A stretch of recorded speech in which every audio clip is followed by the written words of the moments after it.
Good afternoon everyone, welcome back to another video.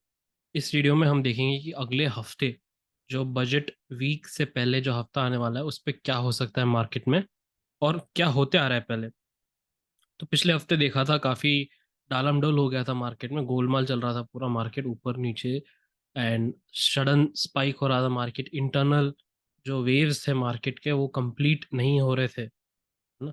Internal waves जो चल रहे थे मार्केट वो कंप्लीट नहीं हो रहे थे। और एक बहुत ही रेयर पैटर्न देखने को मिला हमको निफ्टी में, राइट। तो ये सब डिस्कस करने से पहले आपको जानना पड़ेगा कि मार्केट है कहाँ भी, मार्केट क्या कर क्या रहा है वो अलग बात है। पहले है कहाँ, इसका पोजीशन 24,500 के आसपास है। ये कौन सा वेव चल रहा है, कौन से टाइम फ्रेम पे। अभी तक जो लोग शॉर्टर टर्म वीकली खेलते हैं वो 1 आवर 5-15 मिनट चार्ट तक ठीक है, समझ में आता है। बट अगर मार्केट एक क्रिटिकल पोजीशन में है हायर टाइम फ्रेम पे, तो हायर टाइम फ्रेम पे चले जाते हैं पहले। ये सब ड्राइंग्स एक बार हाइड कर देता हूँ। तो डेली टाइम फ्रेम पे, बाय द वे, वो सारे ड्राइंग्स डोंट थिंक कि मैंने अभी बनाए, मैंने काफ़ी टाइम से बनाते जा रहा हूँ। एंड मार्किंग सारे मैंने शेयर कर चुका हूँ ऑलरेडी टेलीग्राम ग्रुप पे, राइट। टेलीग्राम ट्विटर पे जहाँ पे भी आप फॉलो करते हैं मुझे, वहाँ पे मैंने ऑलरेडी शेयर कर लिया। तो फिलहाल अभी के लिए हमें पता है कि 20,000 नहीं सर, 18,800 का जो लो है, यहाँ से मार्केट एक फोर्थ वेव यहाँ पे कंप्लीट किया, है ना। जो जून फोर्थ का लो था, जून फोर्थ का लो था, कोई ना कोई यहाँ पे एक फोर्थ वेव कंप्लीट हुआ है। कहाँ से? 18,800। ऑलराइट, 18,800 के लो से जो लगा था अक्टूबर के एंड में 2023। ओके, तो फोर्थ वेव है। तो अभी क्या चल रहा है? Fifth wave. तो फर्स्ट हमारा डिस्कशन रहेगा कि ये फिफ्थ वेव जो है कहाँ तक जा सकता है, ठीक है। उसको हमको मार्क करना पड़ेगा। उसके बाद हम जाएंगे शॉर्टर टाइम फ्रेम्स पे, जो होगा हमारा 1 आवर चार्ट। उसके बाद आएंगे हम 15 मिनट चार्ट पे। ऑलराइट, तो हम क्या कर रहे हैं अभी, एक multi multi time frame analysis करें। क्यों? बहुत इंपॉर्टेंट है कि आने वाला टाइम जोन जो है, एक पहली बात तो बजट आने वाली है। उसके बाद जो आएगा एक अच्छा फॉल आ सकता है मार्केट में, बट उसके लिए हमको पहले से तैयार रहना पड़ेगा कि कैसे फॉल आएगा और कहाँ तक जा सकता है। हमारा एनालिसिस हमको पक्की होनी चाहिए। तो अभी इस हम अगर यहाँ से एक फिबोनाची का एक्सटेंशन डालते हैं, फिबोनाची का अगर हम ये वाला एक्सटेंशन डालते हैं, तो अगर मैं जूम इन करूँ, आप देखेंगे कि इस पॉइंट से, इसको थोड़ा इग्नोर कर दीजिए अभी के लिए, यहाँ ऐसे कर देते हैं। यहाँ पे देखेंगे तो प्राइस अभी 24,500 पे है।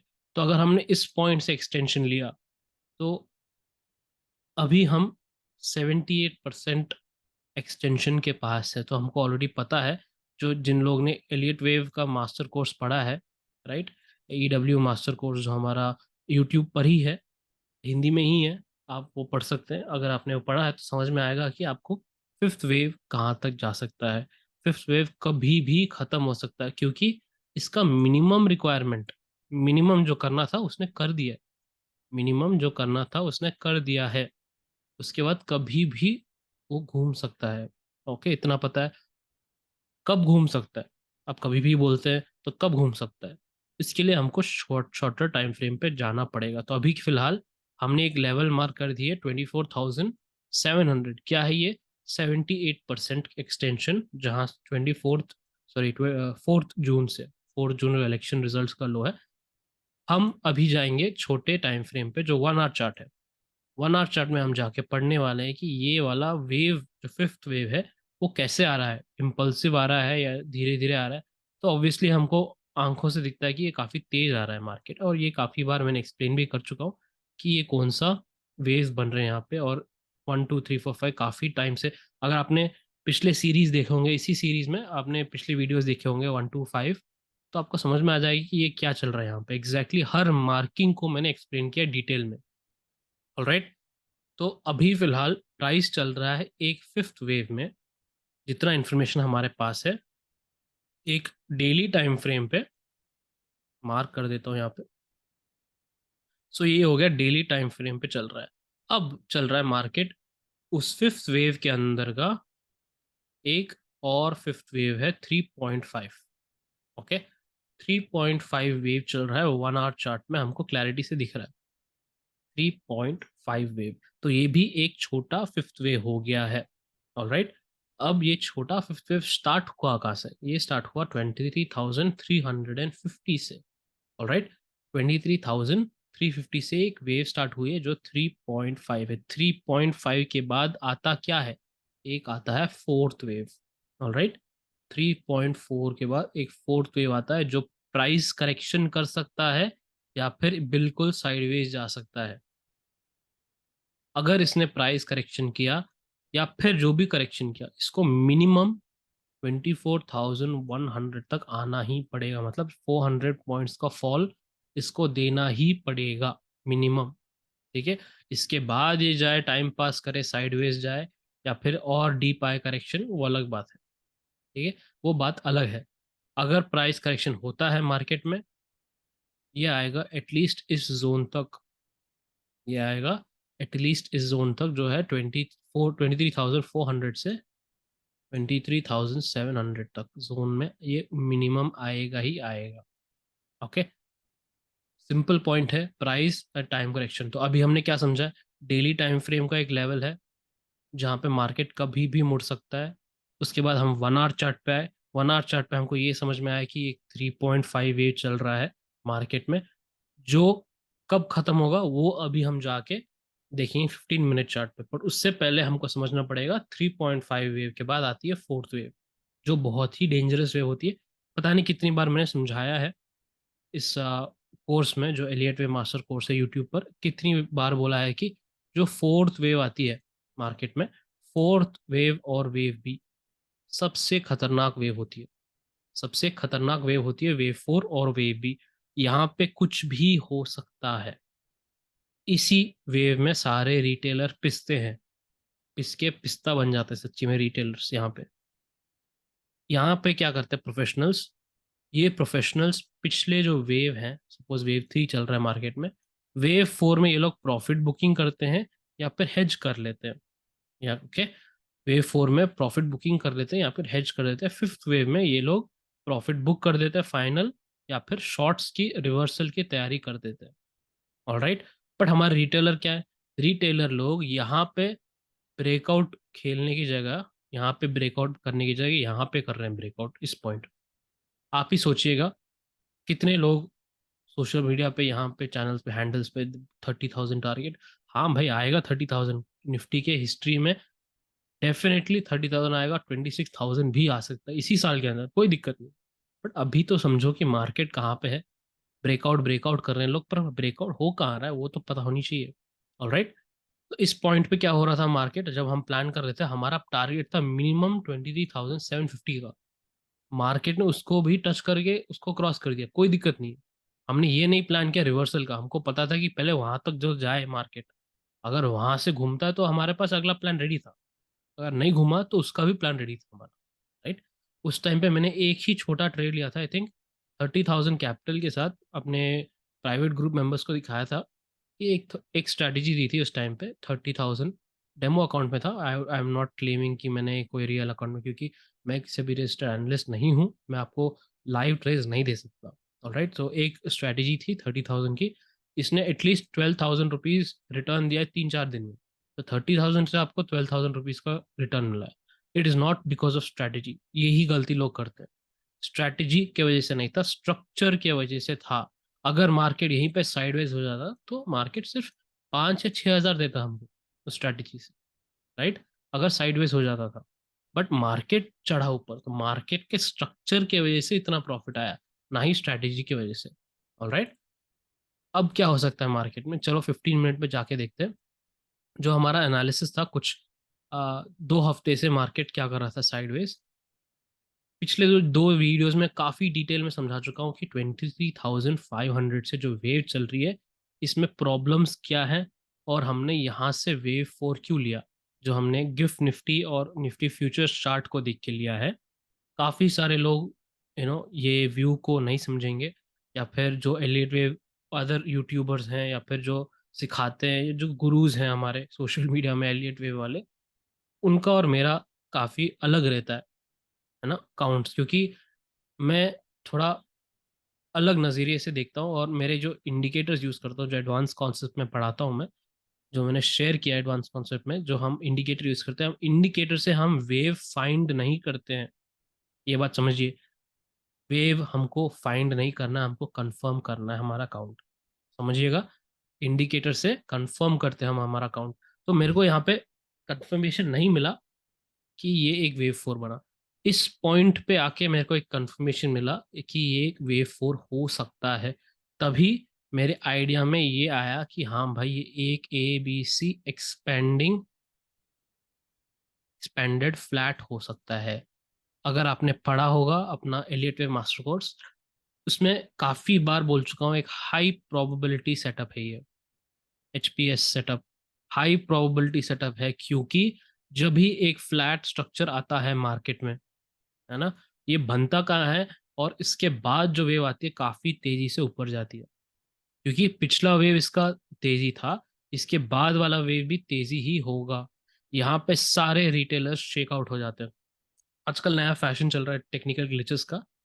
तो ऑब्वियसली होता है, टेक्निकल ग्लिचेस होंगे और रिटेलर ट्रैप होंगे, कोई गुरु वाले जो काफ़ी लोगों को बेरिश करवा दिए, उनका वो भी फंसे होंगे। उनका कुछ नहीं है, व्यू देके चले जाते हैं और फंसते हैं सारे रिटेलर। तो पॉइंट यही है कि आप अपना व्यू रखिएगा, एंड अगर आपको किसी का व्यू पसंद है तो डेफिनेटली पहले आप अपना व्यू को उस व्यू से कंपेयर करें और सोचिए कि क्यों हो रहा है ये, उनका व्यू क्यों अलग है या फिर उनका क्यों एक साथ चलता है, क्यों मिलता है, ये सोचिएगा। ये मत सोचिएगा कि कौन सही है कौन गलत है ना। तो एक छोटा सा किस्सा बताता हूँ आपको। मैं एक भंडारे में गया था, या फिर जो भी हो, ट्रेडर्स काफ़ी थे वहाँ पे, एंड ट्रेडर्स वहाँ पे, रिटेलर्स बहुत थे, सारे रिटेलर ही थे। वहाँ पे क्या बातचीत चल रही थी, तो भंडारे में सब लोग बैठे थे, सब लोग खाना खाना पीना, चाय वाय नाश्ता चल रहा था। डिस्कशन ये था दो लोगों के बीच में, और काफ़ी तीन चार लोग घेर गए, उनको घेर लिया और ये पूछ रहे थे कि, सुन रहे थे सब लोग, ये दोनों डिस्कशन कर रहे थे कि कौन सा जो व्यूज़ या सब्सक्रिप्शन बेचता है, किसका बेहतर है, किसका बेहतर सब्सक्रिप्शन है, किसका बेटर व्यूज़ है मार्केट में, वो सब डिस्कस कर रहे हैं, ना ही पढ़ाई के बारे में। कौन सा मेथड के बारे में कोई बात नहीं कर रहा था। कोई क्या बोलते हैं, क्या ये स्ट्रक्चर एनालिसिस या फिर स्ट्रेटजी, वो सब किसी चीज़ पे बात नहीं हो रही थी। ये इसका बेटर है, इसका ये बेटर है, पिछली बार उसने ये बोला था, पिछली बार उसने ये बोला था, ये और ज़्यादा सही बोलता है, वो और सही सही बोलता है, इसके पास गाड़ी है, इसके पास बंगला है। ये बात चल रही थी दो रिटेलर्स के बीच में। सोचिएगा, रिटेलर कहाँ पे, उनका ध्यान कहाँ पर है, उनके पढ़ाई पे ध्यान नहीं है, ना ही analysis, trading system, risk management उस पे है ही नहीं। कौन क्या बोल रहा है, किसने क्या सही बोल रहा है, कौन इसने ये बोला, इसने वो बोला, वही चल रहा है। तो कृपया मेरे आपसे यही निवेदन है कि आप पढ़ाई पे ध्यान दें, और जो टीवीज़ में, यूट्यूब पे आते जाता चलते रहता है, आपने अगर इस वीडियो को समझा है ठीक से, तो आपको पता ही होगा कि अगला जो स्ट्रक्चर आने वाला है मार्केट, वो कितना डेंजरस आने वाला है। ठीक है, उस पर बात करेंगे डेफिनेटली। एंड टाइम एनालिसिस का एक वीडियो था जो मैंने शेयर कर दिया था यूट्यूब चैनल पे, जो मेन चैनल है रिटेल आर्मी का। वहाँ पे सारे लोग जुड़े हुए हैं, इंग्लिश, हिंदी, तमिल, तेलुगु, फॉरेनर्स भी जुड़े हुए हैं कुछ लोग, है ना।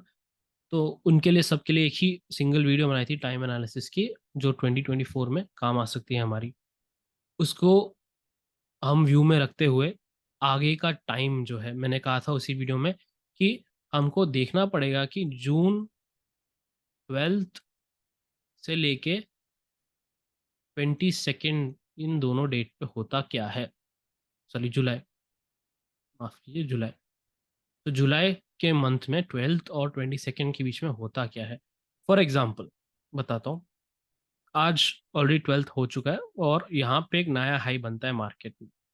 ओके, मंडे मॉर्निंग को यहाँ पे एक फ्लैट करेक्शन बन के ऐसे मार्केट एक नया हाई बनाता है 15th, और हमको पता है कि यहाँ पे बजट आने वाली है 23rd को। तो मार्क कर देता हूँ, एक सेकेंड। 23rd यहाँ पे आ गया हमारा बजट। ओके, फिर क्या, 15th के बाद दो ही चीज़ हो सकती है, स्ट्रक्चर देखेंगे तो आप, यहाँ पे मार्केट 18th तक गिर सकता है, आने वाला वीक है, और वापस एक नया हाई बना सकता है 20 सेकेंड तक, उसके बाद जो गिरावट आएगी काफी तेजी से आएगी। पर ये स्ट्रक्चर बनेगा क्या यहाँ पे, क्या बन सकता है स्ट्रक्चर, उसको हमको पहले से ही समझना पड़ेगा। इसीलिए हम एलियट वेव पढ़ रहे हैं, इसीलिए हम एलियट वेव पढ़ रहे हैं। तो अभी फिलहाल अगर यहाँ पे एक पहला फर्स्ट ऑप्शन ये है हमारे पास कि ये अगर एक्सपेंडेड फ्लैट कंफर्म हो जाता है हमारा, मोस्ट लाइकली हो चुका है, यहाँ से हमारा ए वेव है। क्योंकि इस पॉइंट पे देखेंगे आप, 5 मिनट टाइम फ्रेम पे चले जाते हैं, आपको और बेहतर समझ में आ जाएगा कि यहाँ पे एक क्लैरिटी नहीं है, ये यहाँ पे क्या बना है ये मार्केट में। पहले तो पिछला हफ्ते का देखिए, इतना रेयर समझिएगा ये पैटर्न, क्योंकि वेव बी है ये, यहाँ पे ए, बी और सी, करेक्ट। इस पैटर्न में देखेंगे आप, तो वेव बी ने खुद एक एंडिंग डायगोनल बनाया है। वेव बी ने खुद एंडिंग डायगोनल बनाया। मैंने काफी बार बोल चुका हूँ कि वेव बी और वेव फोर काफी डेंजरस है, क्योंकि वो कुछ भी बना सकते हैं, है ना, कुछ भी बना सकते हैं मार्केट में। और इसने एंडिंग डायगोनल बनाया। जो लोग मुझसे पूछते हैं कि सर वेव बी में बनता ही नहीं एंडिंग डायगोनल, आप ही देख लीजिए, ठीक है। ये वेव बी में एंडिंग डायगोनल बना है। उसके बाद आता है वेव सी। आप ही देख लीजिए यहाँ पे, क्या 1 2 3 4 दिख रहा है आपको, 1 2 3 4 5 कुछ दिख रहा है, या फिर आपको A B C D E दिख रहा है? नहीं। तो ठीक है, it's not very clear, it is not very clear. Problem ये है मार्केट में कि जो मैंने कहा था कि हाई फ्रीक्वेंसी ट्रेडर्स और एवरीडे एक्सपायरी, है ना, इसके वजह से क्या हो रहा है, इरेगुलर स्ट्रक्चर्स बन रहे हैं मार्केट में। ये मैंने काफी बार देखा है। यूएस मार्केट को, जो नास्डैक फ्यूचर्स हैं, जो नास्डैक फ्यूचर्स होता है यूएस मार्केट में, इसको ई मिनी बोलते हैं, सीएमई ग्रुप का नास्डैक फ्यूचर्स, राइट। शाम को जब मैं पढ़ता हूँ, वहाँ पे टेस्टिंग करता हूँ अपने स्ट्रैटेजीज का, ये वाले पैटर्न बहुत देखे मैंने। यहाँ वहाँ पे बनता क्या है, क्योंकि वहाँ पे 80 to 90% डोमिनेशन है एल्गोस का, है ना। हाई फ्रीक्वेंसी ट्रेडर्स जो हमारे इन्वेस्टमेंट बैंक है, गोल्डमैन सैक्स हो गए, जेपी मॉर्गन हो गया, सिटाडेल, ब्लैक रॉक, जो भी हो, वहाँ पे बड़े बड़े कंपनीज जो मार्केट में खेलते हैं, वहाँ पे सब लोग हाई फ्रीक्वेंसी के एल्गोस चलाते हैं। मतलब 1 सेकंड के अंदर 3 4 ट्रेड ले लेता है मशीन उनका। तो उससे क्या होता है कि कोई दिक्कत नहीं है वहाँ पे, बट प्रॉब्लम स्ट्रक्चर पे आ जाती है। स्ट्रक्चर ऐसे बनते हैं काफ़ी बार। तो आपने अगर न्यूज़ इवेंट देखा होगा, तो 300 पॉइंट ऊपर जाके सेम कैंडल 300 पॉइंट और नीचे आ जाता है। तो इट इज़ ओके, ठीक है, वॉलेटिलिटी समझ में आता है, उनके मार्केट में होता है, क्योंकि 50% रिटेलर्स पॉपुलेशन की जनता है वहाँ पे। सो यूएस पॉपुलेशन में 50% लोग मार्केट में डायरेक्टली और इनडायरेक्टली इन्वॉल्व हैं ट्रेडिंग में। तो 50% के वॉल्यूम भी काफ़ी बहुत ज़्यादा होती है। इंडिया में क्या है, इंडिया में यहाँ पे ठीक है, समझ में आता है कि 0 डे एक्सपायरी, मतलब डेली एक ऑप्शन खुलता है, डेली उसी के दिन एक्सपायर होता है, समझ में आ गया। 0 DTE कहते हैं, 0 days to expiry, 0 DTE कहते हैं इसको। इंडिया में क्या है, लेस देन 10% पॉपुलेशन मार्केट्स में है। ओके, ठीक है, कोई दिक्कत नहीं है, बढ़ेगा फ्यूचर में। पर प्रॉब्लम क्या है कि जब लेस देन 10% पॉपुलेशन है, और हम डायरेक्टली जाके यूएस मार्केट जैसे, हम 0 DT कैसे डाल सकते हैं, 0 DT हम कैसे डाल सकते हैं? ठीक है, समझ में आता है कि ये लोग सेबी वाले क्या सोच के इम्प्लीमेंट किए थे कि एवरीडे एक्सपायरी हम डालेंगे तो क्या होगा, उनको गाजर का हलवा मिलेगा? नहीं, वॉल्यूम्स तो बढ़ेगा ही। अब वॉल्यूम्स बढ़ गया तो उनके लिए अलग ही दिक्कत हो रही है। तो प्रॉब्लम यही है कि जब हमारा मार्केट रेडी नहीं था एवरीडे एक्सपायरी के लिए, क्योंकि volumes from the participation volumes नहीं थे, लेस देन 10% की जनता हम मार्केट में है, और उसके अंदर ही 5 से 6% लोग ऑप्शंस करते हैं। अब है ही नहीं पब्लिक, और उसमें एवरीडे एक्सपायरी डालेंगे, होगा ना ऐसे मार्केट वॉलेटाइल। एवरीडे एक्सपायरी ने डेफिनेटली किल कर दिया मार्केट। पहले सिस्टम जो था वही ठीक था।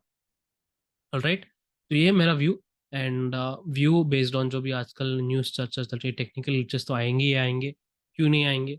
और क्योंकि एक क्लॉज होता है आईबीटी क्लॉज की, जो भी हो जाए टेक्निकल ग्लिचेस, ब्रोकर उसके जिम्मेदार नहीं है, या फिर जो भी एक्सचेंज जिम्मेदार नहीं है, ये सब हमने पहले ही साइन करके दे दिया है। तो चाहे कोर्ट, सुप्रीम कोर्ट हो या हाई कोर्ट हो, कुछ नहीं कर सकता, कोई रिटेलर को हेल्प नहीं करने वाला है। तो इस मामले में क्या कर सकते हैं, अगर हम अवेयरनेस फैलाए, सभी ने अवेयरनेस फैलाई कि हाँ भाई, पढ़ो, समझो, educate yourself before you gamble, before you take a trade. आपको पता होना चाहिए आपका रिस्क कितना है। जो हमारे इन्फ्लुएंसर्स ने किया है आजकल सोशल मीडिया में, कि इतना बड़ा बड़ा के फेक स्क्रीनशॉट्स डाल के 1 million per day, 10 lakh per day, ये सब करके जो नॉर्मल ट्रेडर होता है, एक ऑटो वाले से लेके ऑफिस एम्प्लॉय, जो इकट्ठा करता है पैसा एक एक रुपए का, है ना, फैमिली या बच्चों के खर्चे के लिए, फ्यूचर शादी वादी, पढ़ाई के लिए, जो भी हो, उसको ये मन में लगता है कि हाँ भाई, मुझे अपने बच्चों या फैमिली मेम्बर्स को और अच्छा देना है। चलो मैं मार्केट में जाता हूँ, वहां पे देखते हैं सब लोग पैसा बना रहे हैं, ये करने से पैसे बनता है। तो लोग किस पे ध्यान दे रहे हैं? डायरेक्ट स्ट्रैटेजी पे ध्यान दे रहे हैं। स्ट्रैटेजी पे ध्यान तो लास्ट पार्ट होता है भाई। पहले होता है एनालिसिस, चार्ट रीडिंग, ना चार्ट समझना। ये सब किए बिना डायरेक्ट स्ट्रैटेजी पे उतर जाते हैं लोग कि हाँ भाई, यहाँ पे बाय करो, यहाँ पे सेल करो। और जो उल्लू बनाते हैं लोग, यही बनते हैं लोग, जो एक एटीएम माइंडसेट लेके आते हैं मार्केट में, कि चलो ये किया तो पैसा मिलेगा, ये किया तो पैसा मिलेगा। ठीक है, अब मैं ये नहीं समझाना चाहता इस वीडियो के दौरान, बट वो कभी और एक लाइव सेशन करेंगे, तब डिस्कस करेंगे क्या दिक्कत है लोगों की एंड कहाँ इम्प्रूव हो सकता है। फिलहाल अभी स्ट्रक्चर के बारे में बात करते हैं। एंड सॉरी, कभी कभी बह जाता हूँ मैं, कुछ दिल की बात होती है जो कुछ लोग सुनते हैं मेरी बात, उनको समझाना चाहता हूँ, बस उसी के लिए कभी कभी ऐसे ऑफ ट्रैक हो जाता हूँ। स्ट्रक्चर पे आने पे देखते हैं, वेरी सिंपल, यहाँ पे 24,141 से 24,141 से ये पॉइंट जो है, it is not clear. Why? Because यहाँ पे एक मार्केट ने एक ए बी सी पैटर्न जैसे बनाया है। 1 2 3 नहीं है ये, एक ए हो सकता है, ये बी, और अभी एक सी वेव चल रहा है। ये पहली बात। अगर ये गलत हुआ, चलो मान लिया कि ये वेव 1 है, ये वेव 2 है, ओके, ये 1 हो गया, वेव 2 हो गया, अभी चल रहा है वेव 3। All right. तो इसके बाद क्या होगा? एक 38 to 50% जोन जो है, 38 to 50% जोन हमारा फिबोनाची रिट्रेसमेंट जोन है। जो भी रेंज रहेगा यहाँ से लेके यहाँ तक, उसका 38 to 50% जोन अगर टिकता है मार्केट में, है ना, और वापस मार्केट ऊपर चले जाता है, तो ये हो गया आपका वेव 5, ये हो गया वेव 4। अगर इसके नीचे आता है मार्केट, तो ये वेव 3 नहीं होगा, ये वेव C होगा। इतना समझ में आ गया? Very simple. हमने इसको फर्क कैसे किया है, वेव 1 है कि वेव 1, या वेव 2 है कि वेव 2, वेव 3 है कि वेव 3, इतना फर्क में आपको समझ में आ गया होगा। ओके, अब है क्या सच्ची में, हो सकता है क्या? तो यहाँ पे अगर ABC भी होता है मार्केट में, 15 तारीख को अगर एक हाई लगता है, या 16 तारीख को, जो भी हो, वापस आता है मार्केट नीचे वेव बी बनाने। यहाँ पे ए हो गया, B C D और ई बना के, ये 23rd या 22nd के आसपास एक नया हाई बना के, एक पूरा का पूरा डायगोनल पैटर्न खत्म कर सकता है ये मार्केट। ये खत्म किया तो let me tell you, 1 session या 1.5 सेशन के अंदर हम 300-400 पॉइंट गिरेंगे। समझ में आ गया आपको? एक सेशन या फिर 1.5 सेशन में हम 300 पॉइंट गिर सकते हैं एक ही सेशन के अंदर। ऑलराइट, ये अगर पैटर्न बनता है तो। दूसरा दूसरा पॉइंट ये है कि अगर, ये ज़रूरी नहीं है कि मार्केट हाई बनाए या लो बनाए, मेजर हाई मेजर लो एग्जैक्टली बजट के दिन फ्लैट भी जा सकता है मार्केट, है ना। इस ये सब चीज़ें के लिए हम प्रिपेयर कर रहे हैं। तो अगर मार्केट ने 15 या 18 तक एक हाई बना लिया, और मार्केट गिरते गया बजट तक, ऑलराइट, मार्केट गिरते गया बजट तक, वो भी खेल हो सकता है मार्केट में। Alright, simple. फिफ्थ वेव चल रहा है मार्केट में 3.5, उसके अंदर का 3.5 के अंदर का एक छोटा हिस्सा है ये हमारा, जो थर्ड वेव है। Sorry, me be very clear here, 23,500 के वेव जो चल रहा है वो 3.5 वेव है, उसके अंदर का फिफ्थ वेव है ये। ऑलराइट, तो मल्टीपल टाइम फ्रेम्स में एक फिफ्थ वेव चल रहा है, इसके बाद करेक्शन आनी ही है मार्केट में। 24,100 तक ये चाहे 24,900 तक जाए, 24,800 तक जाए, कोई फर्क नहीं पड़ता। 24,848 का जो लेवल है, ये मैंने काफ़ी टाइम पहले शेयर किया था ट्विटर पे और टेलीग्राम पे, कि ये अपर लेवल्स हैं जहाँ पे बिग बेयर्स बैठे हैं, ठीक है। उससे पहले था 24,000, थिंक 23,700 का एक लेवल था, 24,000 का एक लेवल था। जब हम ट्रेड कर रहे थे जून 4 के आसपास, तब मैंने शेयर किया था, राइट। ये सब क्रॉस होके अब मार्केट यहाँ तक आ रहा है। तो मेरा क्या प्लान रहेगा, पहले मैं देखूंगा बजट से पहले या बजट के आसपास 24,700। क्यों 24,700 क्यों इंपॉर्टेंट है मेरे लिए? डेली टाइम फ्रेम पे हमने पहले देखा था कि 24,700 ये 78% एक्सटेंशन हो सकता है। तो अगर मार्केट घूमना है, मार्केट को एक बार इसको यहाँ तक आना ही है। ये स्ट्रक्चर दिख रहा है हमको। तो जब मार्केट 24,700 के आसपास आएगा, तो मैं एक अगस्त मंथ का एक सेटअप ट्रेड लूंगा, चाहे ये 22 जुलाई से पहले आए या 22 जुलाई के बाद आए, है ना। तो बजट से पहले आए या फिर बजट के बाद आए, कोई फर्क नहीं पड़ने वाला मुझे, क्योंकि मैं एक बहुत ही लो रिस्क 3 या 4 हज़ार का रिस्क लेके एक वन लॉट का एटलीस्ट अगस्त मंथ का पुट या फिर फ्यूचर्स जो भी हो, वो तब उस टाइम पे मैं शेयर कर दूंगा, टेलीग्राम ग्रुप पे लेके रखूंगा अपने पास। क्योंकि बाई चांस, क्योंकि हमको पता है कि ये कभी भी गिर सकता है, कभी भी गिर सकता है। अगर गिरे तो इसको 24,100 तक आना ही है। अभी से लेके इसका कोई मतलब नहीं ट्रेड, अभी से लेके कोई मतलब नहीं है ट्रेड, क्योंकि कल कल भी आ सकता है ये, है ना। तो पॉइंट यही है कि इस वेव को ख़त्म होना है अगले हफ्ते या फिर 22 तक, एटलीस्ट बाय बजट। जब ये ख़त्म होगा तो ये आएगा 24,100 तक। वापस कह रहा हूँ, अगर ये एंडिंग डायगोनल पैटर्न बनता है यहाँ पे ऐसे, तो ये एक ही दिन में 1 डे और 1.5 डे अगर बजट के टाइम में बनता है, 300-400 पॉइंट की गिरावट दे देगा, 300-400 पॉइंट की गिरावट दे देगा। बट तब तक एक्टिव होगा, तभी एक्टिव होगा जब ये एंडिंग डायगोनल बनेगा। हम अभी से प्रिडिक्ट नहीं कर सकते हैं इसको।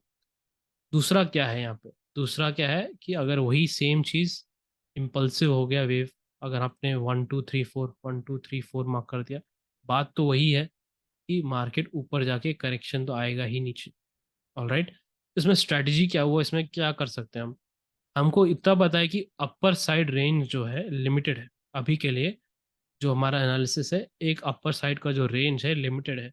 तो मैंने क्या अप्लाई स्ट्रेटजी की यहाँ पे, जो मैंने टेलीग्राम ग्रुप पे शेयर किया था, आई थिंक क्लोजिंग टाइम पे फ्राइडे को, कि मैंने यहाँ पे एक आयरन फ्लाई बना के बैठा हूँ 24,600 पे। 24,600 का गया यहाँ, यहाँ पे एक आयरन फ्लाई बना के बैठा हूँ कि यहाँ पे जो भी रेंज आएगा 18th के लिए, ऑलराइट, 18th को जहाँ पे भी क्लोज होगा, मैं कुछ ना कुछ प्रॉफिट बनाऊंगा। अगेन, मैं जो शेयर करता हूँ 50,000 अकाउंट, डेमो अकाउंट से ही शेयर करता हूँ। इट इज़ वेरी स्मॉल, एक एक लॉट करके कर रहा हूँ, क्योंकि एक रिटेलर को समझ में आया कि 50,000 से भी पैसा बन सकता है। अगर आप 1 लॉट में ट्रेड कर सकते हैं तो आप 10 लॉट्स में ट्रेड कर सकते हैं। लॉट साइज और मार्जिन का मतलब नहीं है, आप तरीका एंड चार्ट रीडिंग एक्सपीरियंस, इसका मतलब है, ठीक है। सिंपल, ये रेंज में अगर क्लोज होता है कहीं कहीं भी, I will make some money, very simple on 18th। उसका एनालिसिस क्या है? सिंपल, अगर मार्केट एक इम्पल्सिव यहाँ से इस पॉइंट से अगर इम्पल्सिव स्टार्ट हुआ है, साइडवेज गया मार्केट, एक नया लो बनाया 15 को और वापस यहाँ पे एक नया हाई बनाया, वेरी सिंपल, हमारे रेंज में ही आता है ये, हमारे रेंज में ही आता है। इसके बाद अगर करेक्शन आता है मार्केट में, उसको हमको एडजस्टमेंट करना पड़ेगा, एंड एडजस्टमेंट या फिर कोई ट्रेड ऐड करनी पड़ेगी। जो भी हो I will share in the Telegram. All right, for now very simple, this is what the setup I am seeing from this point. ये अगर ए वेव है, बी सी, ये पूरा का पूरा A B C can be just a single A wave, फिर आएगा आपका बी, फिर सी, फिर डी, फिर ई, एक एंडिंग डायगोनल बना सकता है ऐसे। वरना ये एक सिंपल इम्पल्स है, 1 2 3 4 और 5। ऑलराइट, एक लास्ट बिट है जो पंप कहते हैं इसको। पंप मार्केट में हमेशा फिफ्थ में आता है। अगर ये सच्ची में एक पंप है, अगर यहाँ पे एक पंप हो रहा है मार्केट में 18th तक या फिर बजट तक, मार्केट हमको 24,100 के आसपास ही होगा। कि जितना टाइम इसने ऊपर जाने को लिया उतना ही टाइम वापस आने को ले लेगा। बजट के टाइम पे हाई के बजाय हम लो पे रहेंगे। All right, very simple, not very, I am not trying to confuse anyone. ये अगर पंप हुआ तो फिलहाल पंप का सिनारियो मेरे, I can't see that scenario यहाँ पे। बट लास्ट टाइम भी बोल चुका हूँ कि market, it is not very clear in terms of सब वेव्स।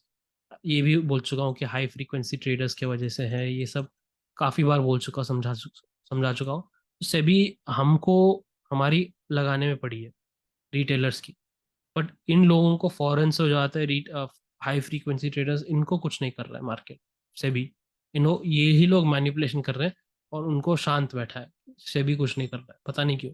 एनीवे, तो पॉइंट ये है कि if you see this C wave A B C का, यहाँ पे ए बी सी, ये वाला बिट अनक्लियर है, पर फिर भी मार्केट इतनी तेजी से गिरा। अब जब सी वेव गिरा है, ये एक ही सिंगल शॉट में एक ही दिन में पूरा कंप्लीट कर दिया इसने, राइट। सब वेव्स नहीं दिख रहा है क्लियर, तो market can do the same thing here. अगर पंप है, जब मार्केट ने अपना A B C D pattern ending diagonal का क्लियर नहीं है, और 1 2 3 4 5 का पैटर्न भी क्लियर नहीं है, तब ये जाके डेफिनेटली एक पंप की कैटेगरी में आता है। ऑलराइट, तभी एक पंप होगा, क्योंकि वेव 5 में यही तीन बनते हैं, यही तीन बन सकते हैं वेव 5 में। Alright, for now I hope it is very clear what I am looking for. We are in a very critical, बहुत ही क्रिटिकल टाइम में हम। यहाँ से मार्केट कब घूमेगा, घूमे तो क्या। एंड मेरा जो अगस्त का सेटअप होगा मोस्ट लाइकली 22 के आसपास ही बनेगा, अगर एक्टिवेट होता है तो। ऑलराइट, वो तब मैं, सॉरी, मैं तब टेलीग्राम ग्रुप पे शेयर कर दूंगा, उसको कोई दिक्कत नहीं है। वेरी सिंपल, 1 2 3 4 5 होता है, तो फोर्थ जो है, 1 2 3 4 5, 1 2 3, फोर्थ 5, फोर्थ आएगा 18th के आसपास। 17th छुट्टी है हमारी वेनेसडे को, एंड 18th के आसपास ये फोर्थ आएगा। उसके बाद जुलाई 22 बजट टाइम तक एक फिफ्थ खत्म कर देंगे यहाँ, 24 141। इसके बाद गारंटी हम करेक्शन जा रहे हैं 24 141 तक मिनिमम। अगले हफ्ते अब काफ़ी वॉलेटाइल रहेगा, विक्स की वैल्यू हाई रह सकती है। ये हुआ था सिंपल, बजट से पहले, सॉरी अपना इलेक्शन से पहले, इलेक्शंस के बाद वैसे ही बजट आ रहा है, बजट से पहले एक होगा ऐसे, और बजट के बाद विक्स क्रैश होने वाली है। उसका हम देखेंगे अगले हफ्ते, अगले वीकेंड में। बट अभी के लिए very simple, not complicated setup. I hope this is very clear for you guys, and I will meet you again अगले वीडियो में मिलेंगे। फिलहाल इतना ही, एंड गोइंग फॉरवर्ड जो भी अपडेट देना पड़ेगा मुझे मिड वीक में, तो I will give that in the Telegram group, या फिर एक वीडियो से आ जाएगा। बट फिलहाल इतना ही आपके लिए, and definitely do like and share guys. I hope you find ये वीडियो आपके लिए काफ़ी इंफॉर्मेटिव होगा, आप कुछ समझें इस वीडियो से। एंड यही समझाना चाहता हूँ कि जितना आप इस सीरीज़ में, जितना आप वापस स्टार्टिंग से देखोगे, सीरीज 1 2 3 4 5 एक साथ देखोगे, हम एक ही कहानी में एक ही सेटअप फॉलो करते करते हम हर बिट, हर मार्केट के बिट को समझने की कोशिश कर रहे हैं, उसको जोड़ रहे हैं एक छोटे टाइम फ्रेम से हायर टाइम फ्रेम से। और सोचना कैसा है एक ट्रेडर को, चलो एनालिसिस कर लिया, अब एक ट्रेडर को सोचना कैसा है और ट्रेड कैसे लेना है, वो मैं अगेन समझा रहा हूँ टेलीग्राम ग्रुप पे और यूट्यूब पे। और भी, मैं एक गुरु नहीं हूँ, इसकी मेरे को कोई चार्जेस नहीं है। आप देखें या ना देखें, मैं सिर्फ एक ही चीज़ पूछ रहा हूँ, एक लाइक कर दीजिए बस, आपको कुछ समझ में आएगा। तो ऑलराइट, मैं एक रिटेलर ही हूँ आपकी जैसे, मैंने बस एलियट वेव के दौरान मैंने काफ़ी साल इसको पढ़ा है, इसलिए मैं आपको समझा पा रहा हूँ बस। ऑलराइट, मेरी समझ थोड़ा ज़्यादा है आपसे, आप 6 7 महीने बिताएंगे तो आपको भी समझ में आ जाएगा कि ये कोई रॉकेट साइंस नहीं है, इसमें बस थोड़ा पेशेंस लगता है। Alright, I'll see you guys in another video, वापस एक दूसरे वीडियो में मिलेंगे, and till then take care and be safe.